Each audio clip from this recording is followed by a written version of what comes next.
क्या हाल है दोस्त। बेटे आज हम शुरू करने जा रहे हैं फंक्शन चैप्टर में अपना लेक्चर नंबर 6।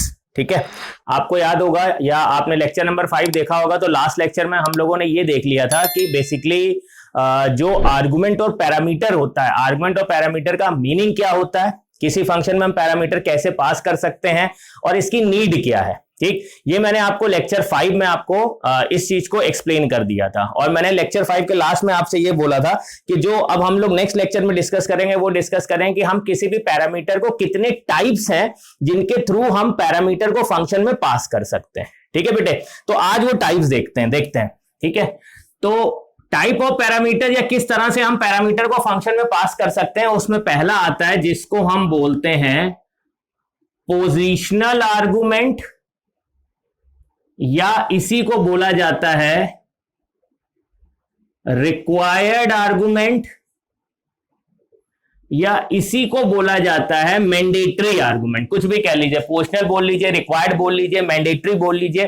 तो एक आर्गुमेंट ये होता है, मतलब एक पैरामीटर पास करने की टेक्निक ये है जिसको बोलते हैं पोजिशनल आर्गुमेंट। दूसरा होता है जिसको हम बोलते हैं this is known as default argument, और तीसरा होता है जिसको हम बोलते हैं कीवर्ड आर्गुमेंट या फिर नेम्ड आर्गुमेंट।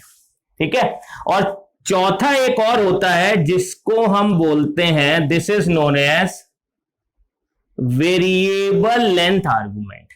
तो ये बेटे चार तरह से हम पैरामीटर्स को पास कर सकते हैं। एक होता है हमारा पोजिशनल आर्गुमेंट या जिसको बोलते हैं रिक्वायर्ड आर्गुमेंट, दूसरा होता है डिफॉल्ट आर्गुमेंट, तीसरा होता है कीवर्ड आर्गुमेंट और may be called named argument. तो कीवर्ड आर्गुमेंट को नेम्ड आर्गुमेंट बोलते हैं और चौथा होता है हमारा जिसको बोलते हैं वेरिएबल लेंथ आर्गुमेंट। ठीक है, तो अभी हम स्टार्ट करेंगे या अभी जो हम स्टार्ट करने जा रहे हैं उसको बोलते हैं पोजिशनल आर्गुमेंट। तो पोजिशनल आर्गुमेंट का रोल क्या होता है या पोजिशनल आर्गुमेंट का मतलब क्या है, ठीक है, ये मैं आपको बताने जा रहा हूं। बहुत ध्यान से सुनिएगा इस कंसेप्ट को। चलिए आइए देखिए बेटे, मान लेते हैं हमने एक फंक्शन क्रिएट किया है।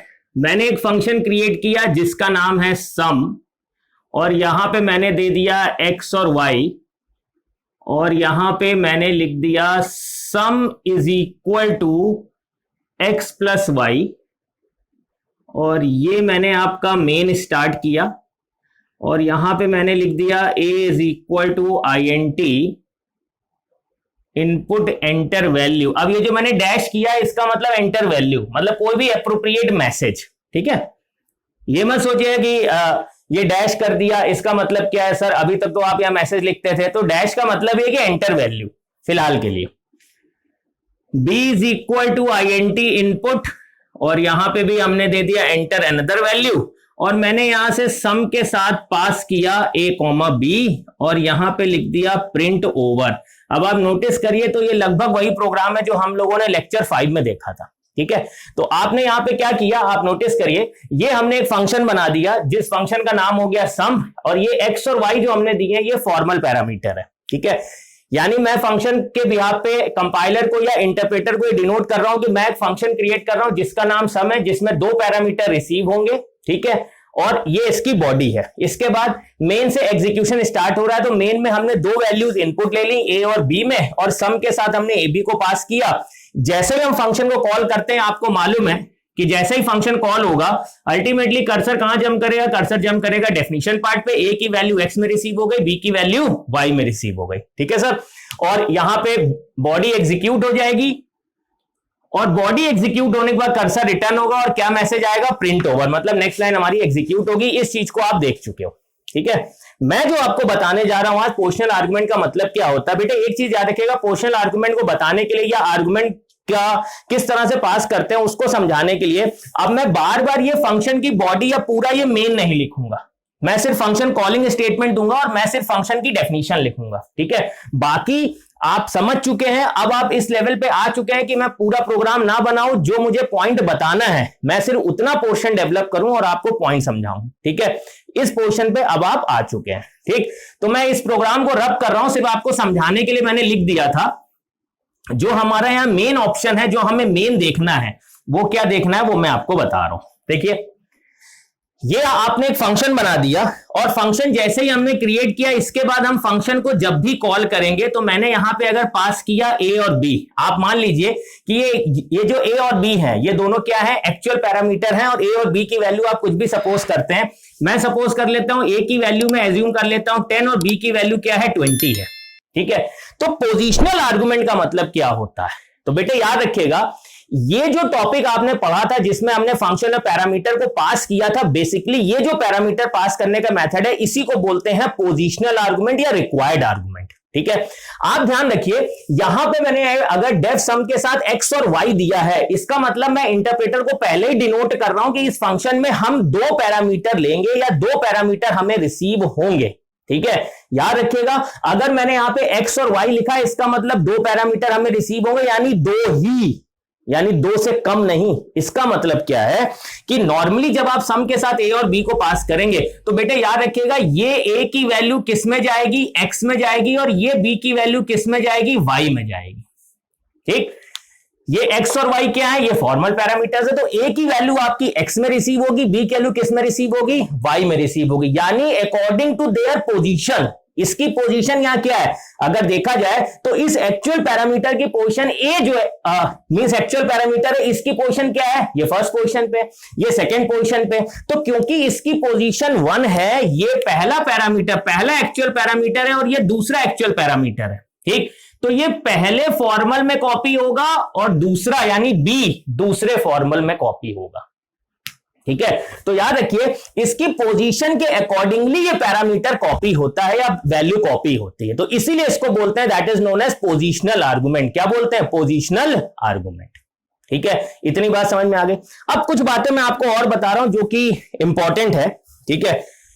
अच्छा एक चीज और, यहां पे कुछ पॉइंट्स ऐसे होंगे जो आपके बोर्ड के लिए इंपॉर्टेंट होंगे, हो सकता है कि 1 मार्क का क्वेश्चन वहां से बन रहा हो, तो वो सारी चीजें मैं आपको बताऊंगा, तो वीडियो स्किप मत करिएगा। और प्लीज एक चीज और कर लीजिए, जिनको इनकी जरूरत है उनके साथ प्लीज शेयर करिए, चैनल को प्लीज सब्सक्राइब कर लीजिए। और दूसरी एक बात मोस्ट इंपॉर्टेंट वो ये कि प्लीज कमेंट सेक्शन में मुझे जरूर बताइए बेटे कि आपको ये वीडियो कैसा लग रहा है, आपको समझ में आ रहा है या इसमें किसी तरह के इंप्रूवमेंट की जरूरत है या किसी तरह का सजेशन आप मुझे देना चाहते हैं, तो प्लीज बेटे वो सजेशन मुझे जरूर दीजिए, उसको मैं आगे इंप्लीमेंट करूंगा, ठीक है।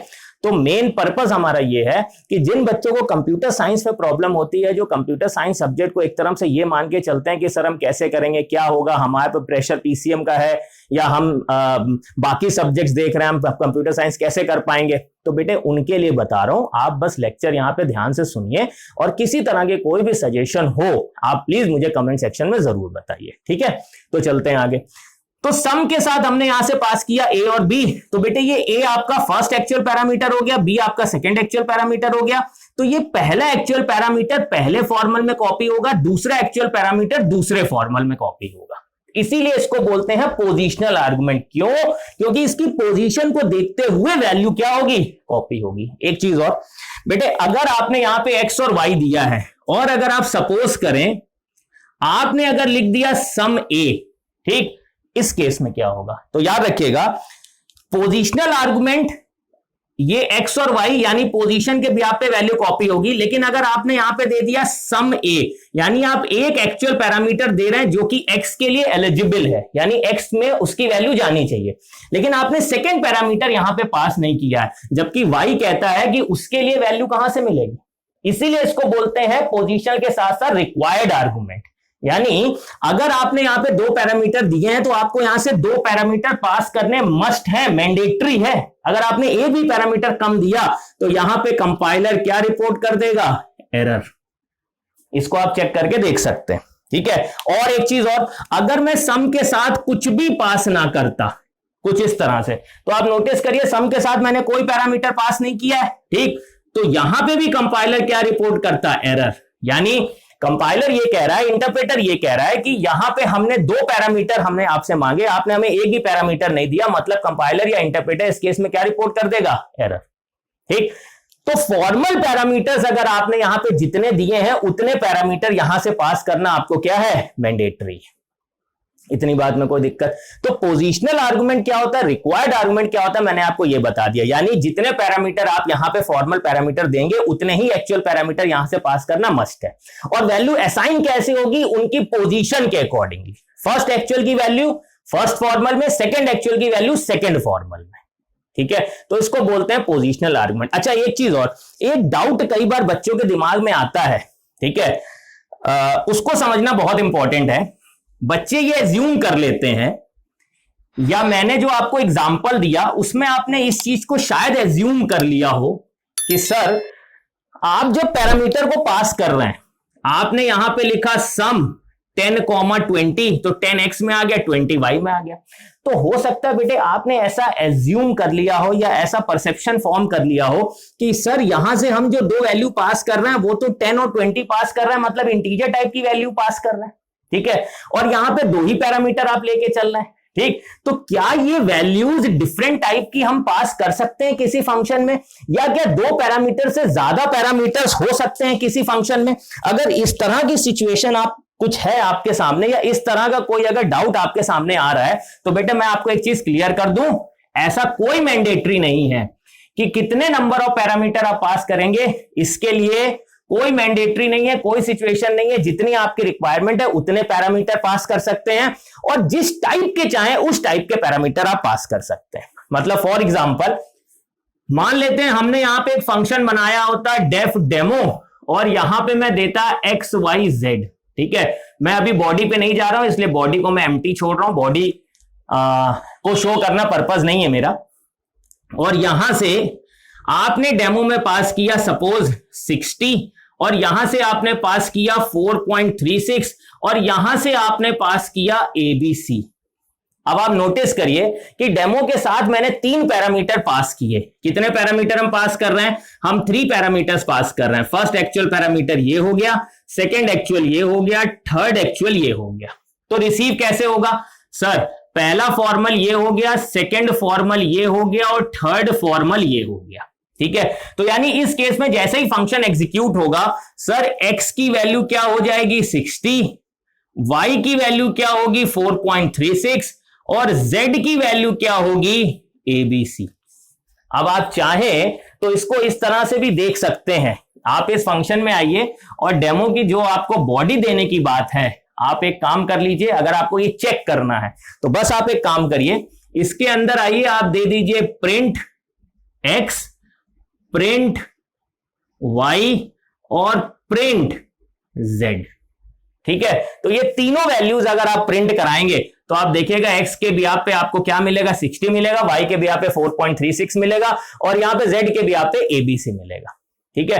तो आपने ये चीज देखी कि हमने यहां से जो वैल्यूज पास की हैं वो वैल्यूज क्या पास की हैं, एक इंटीजर, दूसरी रियल और तीसरी स्ट्रिंग, ठीक। तो ऐसा कोई मैंडेटरी नहीं है कि किसी भी फंक्शन में हमें पैरामीटर पास करने हैं तो 2 ही पैरामीटर पास कर सकते हैं। नहीं सर, जितनी आपकी रिक्वायरमेंट है उतने पैरामीटर पास करिए। या किसी फंक्शन में सर हमें पैरामीटर पास करने तो क्या सर हम दोनों वैल्यू सेम टाइप की ही पास कर सकते हैं? मतलब क्या दो, अगर पहली वैल्यू इंटीजर है तो क्या सेकंड भी इंटीजर वैल्यू ही होनी चाहिए? तो नहीं बेटा, ऐसा नहीं है, ठीक है। आपने पहली वैल्यू इंटीजर दी, दूसरी रियल दे दी, तीसरी स्ट्रिंग दे दी, तो ये आप पे डिपेंड करता है कि आप किस टाइप की वैल्यू पास करना चाहते हैं, ठीक है बेटे।